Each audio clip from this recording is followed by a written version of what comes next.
Brian from MarineMax Miami, and I'm going to do a quick walkthrough of our 2018 275 Grady-White Freedom. Starting at the aft, this is powered by twin 250 Yamahas. As you climb aboard, you'll see the attention to detail Grady-White provide with giant stainless steel hinges and handles, a 4-step stainless ladder. This boat's equipped with a adjustable ski pylon and large fist box at aft with a live well, an adjustable bench seat, a deluxe coring countertop with plenty of storage space underneath. Walk into the cockpit. This also has an electric vacuum flush head with the Bluetooth Fusion stereo head unit. This also comes with the Yamaha diagnostics gauge.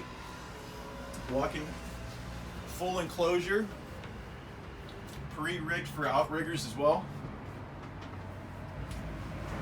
This boat is 8.6 beam, so it gives you a really wide feeling on this boat.